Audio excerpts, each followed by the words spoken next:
Good morning, good afternoon, everyone. Welcome to our webinar, 5 Clues to Identifying Your Hidden Network Spend. My name is Ann McGuire. I'm the Director of Marketing with vCom Solutions, and I want to thank you all for taking a little time out of your busy schedules to be with us today. Just a little bit of housekeeping. You will be in listen-only mode throughout the webinar, but if you would like to ask a question, and we certainly do encourage that throughout the webinar, please just type it into the question box on your screen, and we will get to all of those questions at the end of the content of today's webinar. So with that, I wanted to introduce you to Jen Stark, who is our speaker today. Jen is a technology solutions expert with vCom, and she has been with the company for about 6.5 years. Her background is extensive in telecom. She has she worked previously for 3 of the individual carrier groups, XO, Integra, and AT&T. So all told, she has about 15 years experience in the marketplace, and she's an expert at all things network. So with that, I'm going to turn this over to Jen to get started. Jen? Thanks very much, Ann, and glad you could join us today. If you're listening to this, I imagine it's because you've had some experience in the past where you've been frustrated with network expenses. You're looking back at 2020, you're trying to reduce spend, you're looking for any ideas, insights, or tips that you can glean to help the bottom line. So while it's, our opinion today, what we're talking about, what we're showing you on the screen are a couple of well-noted sites that, are quoting, this is not, an unknown issue. These costs can creep up on you if you're not paying attention. They represent a significant amount of your underlying budget if left unchecked. So some statistics here just talk about what that could mean to your bottom line.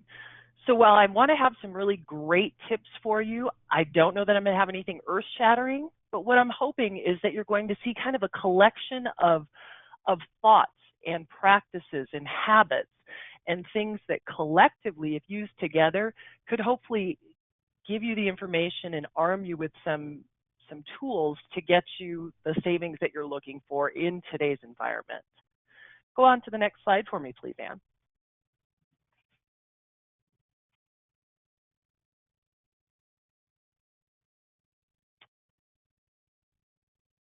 Ann, did you move on to the next slide for me? I'm sorry, I'm just having a technical difficulty here. There we go. There we go. Good, as long as it's not me, that's all right. So we're going to hit on a few different ideas here. And as I said, some of these aren't going to be earth-shattering, but I want to bring into your collective attention. The first one, contract details. Do you have a copy of your contract? So the first thing when we're engaging with someone and they have questions about how can I reduce my spend, is this competitive? What can you help me with, in the middle of a contract? The first thing I'm going to ask is, what does your contract say? When was it signed? Do you know the contract end date? And there are some things that might be hidden in there that you want to be hyper aware of. Auto renewals, my least favorite term in a contract. To me, it just says, hey, we just want to know that if you're not paying attention, we're just going to keep you locked in forever. So obviously, a good practice is to renew, to review your services at the end of a term, see if it still meets your needs. So knowing how your contract reads. Termination fees. What if you have to get out of it early? What if you have to move a site? How are you protected if for some reason your business gets acquired and you're selling off a portion of it? What can you do to mitigate those fees? Some things that we also like to point out is when you're negotiating, ask for things. Ask for that custom language. I've got some examples up here of sometimes a transition credit can be offered by, if you're switching providers, have that written in. If I meet these requirements, you're going to pay us X dollars. And when will that be paid out? Are there any conditions that need to be met? Another one I mentioned is having that portability or some sort of a business downturn. If all of a sudden you're consolidating locations, and I know this year has been the anomaly of all of them with people really working from home, what does that mean for a location that has an existing contract? If you're just trying to get a better price and you're shopping in the middle of your contract, that's not necessarily what this one is intended for. It's really intended for, hey, we are actually closing a business for whatever reasons. We no longer need this service. So these are all kind of pertinent things for being able to get custom language in there, be aware of what your contract says, and certainly negotiate up front when you're looking at new services. I even have net payment terms in here because that's an important one. We saw it at the beginning of this pandemic where, people weren't sure what their cash flow situation was going to be. Could you extend those net payment terms? Is the party that you're working with flexible and gives you that flexibility? Maybe net 30 is not how your company runs. So you need to have that written in there and be able to observe it with whatever those terms are that your company is consistently paying on. Go on to the next slide, please.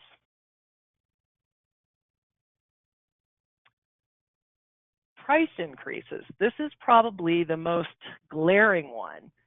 All of us have probably been in a scenario where what happened to that bill? It went from one consistent payment to it's off the charts now. Couple of reasons for that. Did you get a price notification? Were you notified that pricing was going to go up? Maybe it was because services came off of contract. Maybe it was because they actually filed something with a regulatory committee. But who gets those notices? How are you tracking them? If you're not aware of it and it just happens, who's paying the bill, and are they aware that the bill has changed? My second point on this is that tracking of disconnects. We hear this often. Well, I submitted the disconnect, and lo and behold, it might be months, it might be years. All of a sudden, someone notices, why is this location still being billed? That leaves me to a point of who's tracking that expense. Is the person paying the bill aware of what should be on the bill? Usually it's not. Usually you've got an accounts payable group who isn't necessarily aware of what services you have or why it should have changed or when it should have changed. So looking at a trending analysis is a good practice. So what tools do you have to know what should be the trend of a bill? So literally just keeping track of those is a huge area. The other thing is when you have a billing discrepancy, how is that handled? Are you following up on it? Remember those credits I talked about that were written into the contract if you negotiated that? Who's tracking that you actually received that? So having the tools in place to say, I know that at this point, this bill is supposed to drop off, this credit is supposed to apply. What tools are you using to ensure those things actually happen? Nobody wants to get into a dispute, but when you have one, do you have the documentation? Going back to that copy of that contract, how are you being able to present your case and getting it done in a timely manner? I do have some records that I think that, working at the carrier, trying to fix a billing issue for a particular customer, and it took me 15 months. And that was working from the inside of the company. So these can be painful. They can be very long in nature. And, obviously everyone's hoping for a fair and equitable result. If things come off term, you need to know it. So are you being notified? Next slide, please.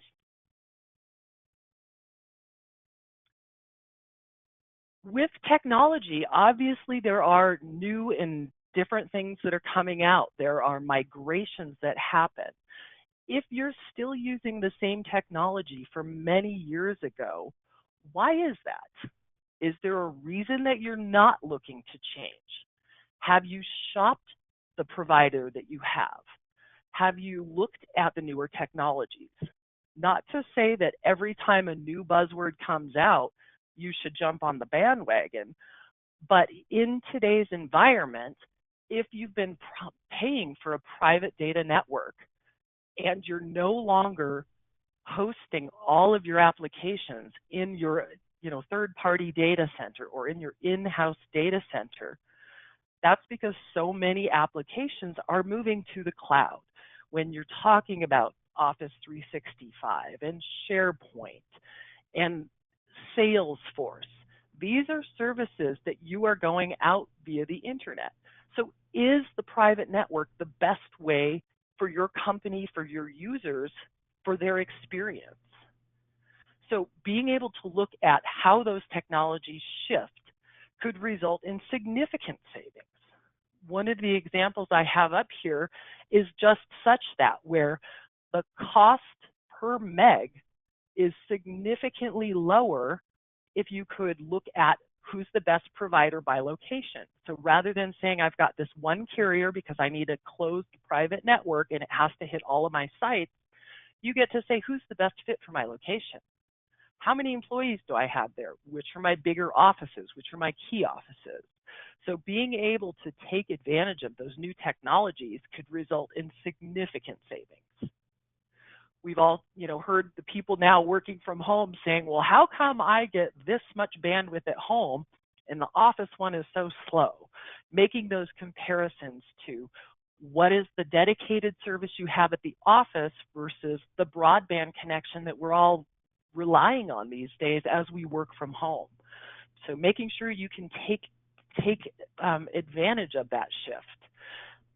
Specifically, as we shifted from home, if you had a voice network that was all traditional phone systems with circuits coming into the office, and all of a sudden people are working from home, you're now not able to, answer your incoming direct phone number. So having a hosted phone system, having a SIP network, those are all things that, in addition to creating cost efficiencies, now allowed you to be more adaptable.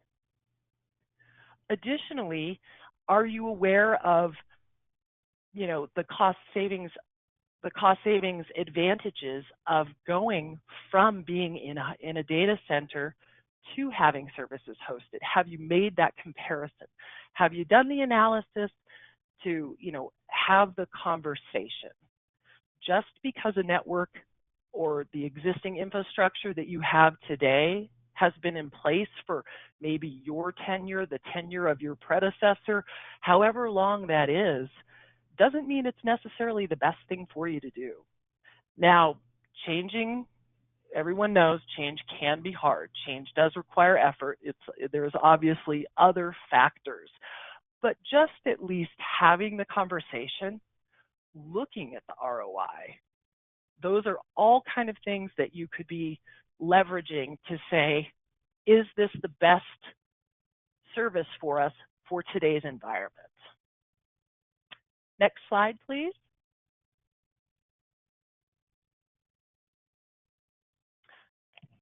Is it your age? Oh, this is so cute. Not your age personally, but how long have you been with the current service provider you have today? Sometimes we get lucky and we've got a great team. We feel like we've been working with the same people for a long time. That's fantastic if you're getting a great level of service. But does that necessarily mean you're getting the best deal? Have you, even if it's the same type of service, have you at least opened the door to say, well, let me look at other pricing? How do I know that I'm competitive? What happens if you're constantly having an account team change? Are you having those strategic discussions to say, is my provider notifying me of new technologies? Are they bringing the best foot forward every time? Do I have those auto renews in there? Remember those contracts with those terrible clauses? I've seen customers go, wow, we've had this installed for years and years and years, at the same rates. Nobody came knocking on their door and said, gee, we should lower your rate. So you can very quickly get out of sync with market rates if you're not having the discussion, at least doing some shopping, making sure that things don't just continue on and on and on. Are you able to examine your usage? So if this is a case of, hey, all of a sudden we don't have as many people in an office, in a branch, in a location, because we're going to continue with maybe a partial workforce staying at home, maybe it's time to look at what are the needs of the remaining people in the office. I would never be the first person to say throw more bandwidth at something, because that's not always the case. So let's look at, how are you using what you have today? Do you have tools to monitor that? Some of the different providers are better than others at being able to give you portal access, give you the ability to see utilization. If you don't have tools of your own that will monitor that for you, vCom as a partner has a monitoring and notification service. So use something. Make sure you have some way to at least take a look to see what is the traffic doing, how is it, where is it going, how can it be better leveraged. And custom projects, is there something that you could outsource that you're doing today? So do what you do best and outsource the rest. If you are still trying to evaluate who your current provider is, do you know who else is out there? How do you benchmark the services that you have today against what else is available? Next slide, please.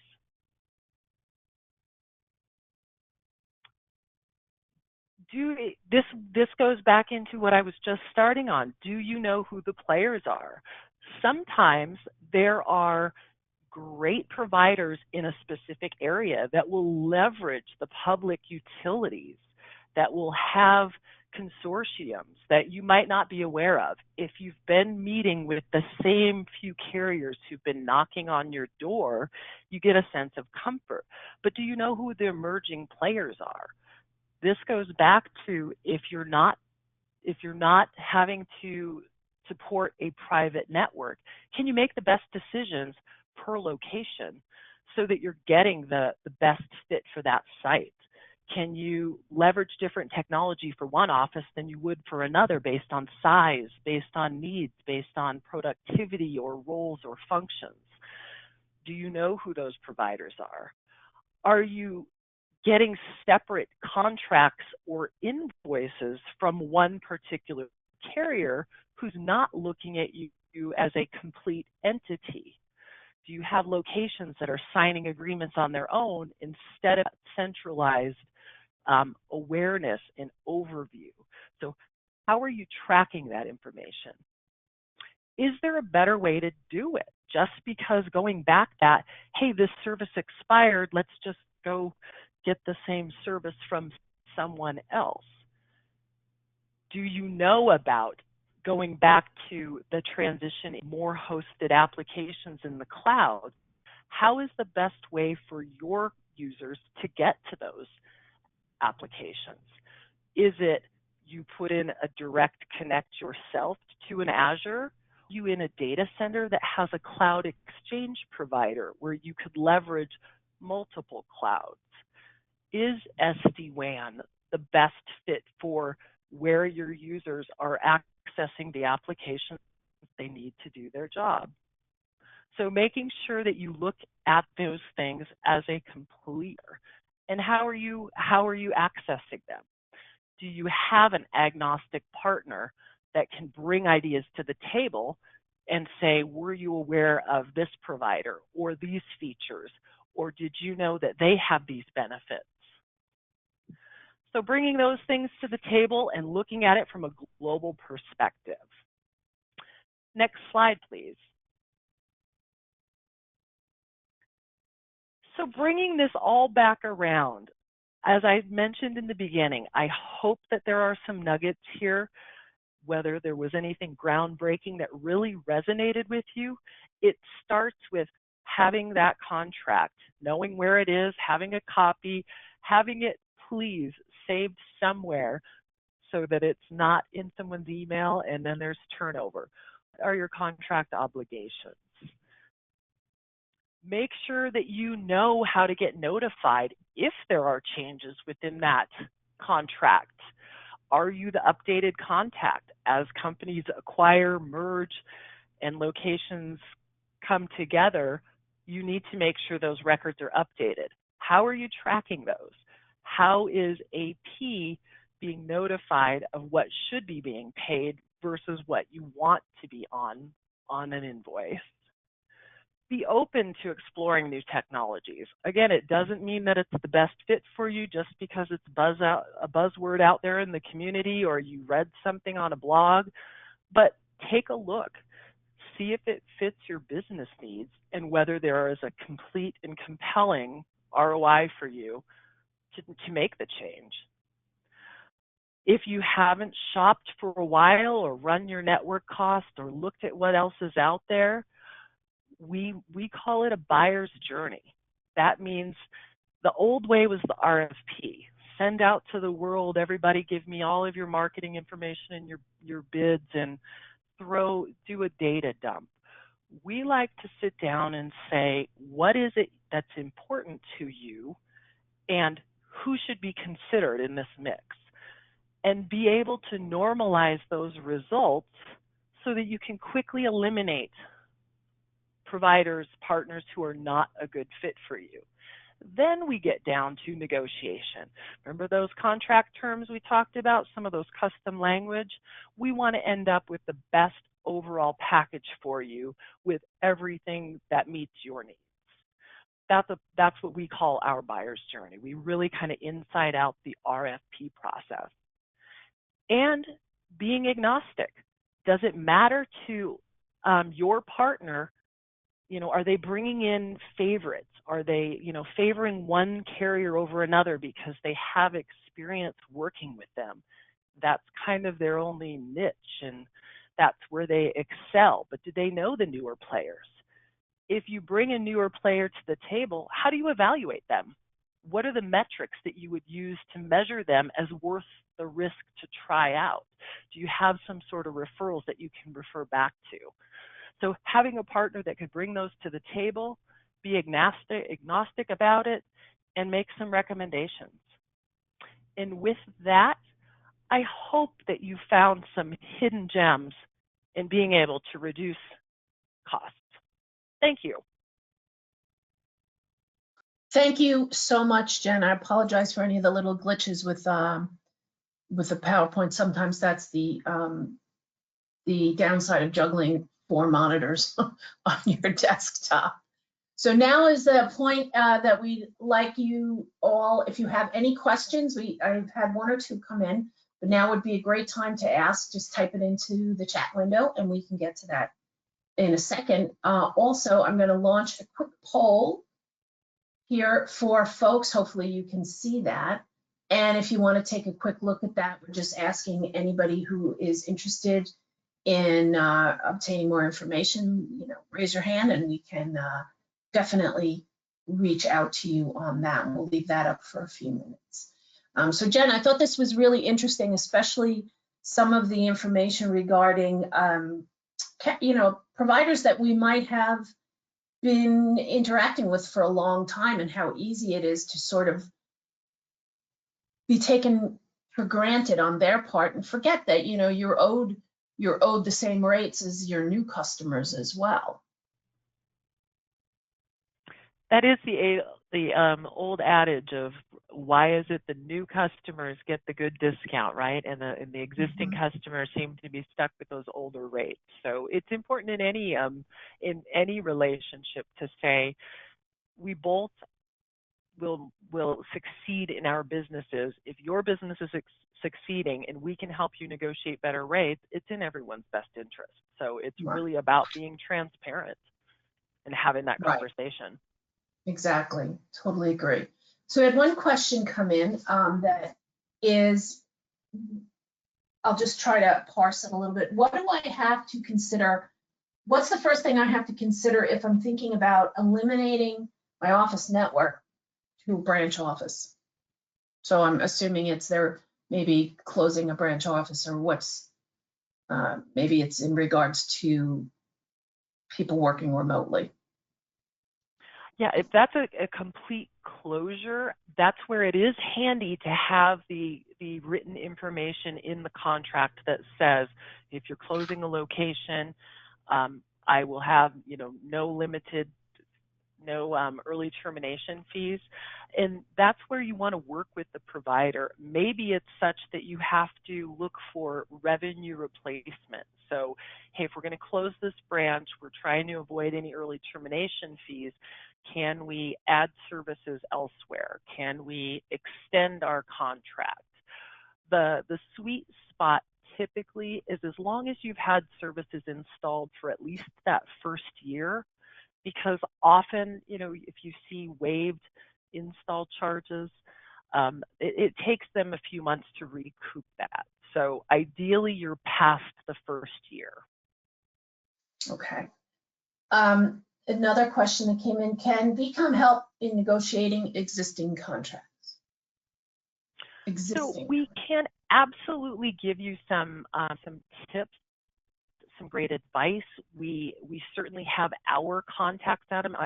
Ironically, I was working with a provider just before this webinar on helping a customer with their existing contract, saying, what do we have to do so this doesn't auto-renew?